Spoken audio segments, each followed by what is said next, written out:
అందరికీ నమస్తే అండి. మరి వర్షానికి మరి అందరికీ ఈవినింగు ఏదో ఒకటి తినాలని అనిపిస్తూ ఉంటుంది కదా వేడి వేడిగా. మరి అలాంటప్పుడు మా దగ్గర అయితే పెసలు, ఉలవలు ఉన్నాయి. వీటితో బాగా ఉడికించి గుగ్గిళ్ళు చేసుకొని తిందామని ఒక గ్లాసు ఉలవలు, ఒక గ్లాసు పెసలు, బాగా రాళ్ళు అవన్నీ వేరేసి 2 గ్లాసులు కుక్కర్లో తీసుకున్నాను. తర్వాత వీటిని సిమ్లో పెట్టి బాగా వేయించుకోవాలి. 2 నిమిషాల పాటు దోరగా వేయించుకోవాలి.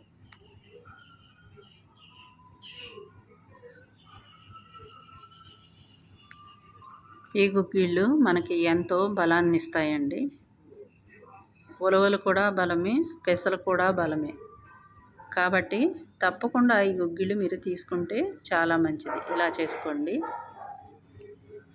తర్వాత ఇవి బాగా వేగిపోయాయి. తర్వాత 2 గ్లాసులకి 2 గ్లాసులు వాటర్ వేసుకొని ఈ విధంగా కుక్కర్ పెట్టి విజిల్ పెట్టి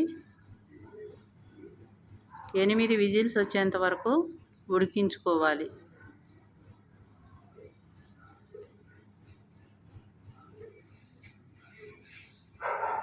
ఇవి చాలా బలమండి.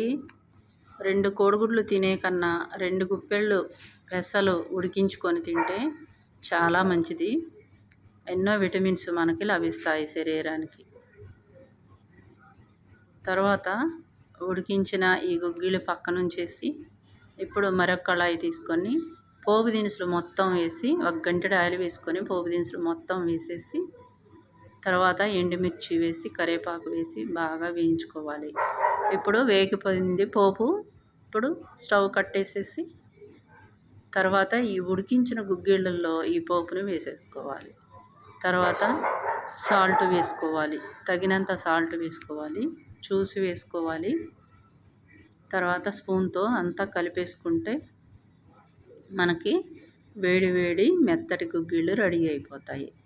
ఇవి మామూలు గుగ్గిళ్ళే కదండి, మన శరీరానికి ఆరోగ్యానికి చాలా చాలా హెల్త్ని ఇస్తాయి, చాలా బలాన్ని ఇస్తాయి. అంతేనండి.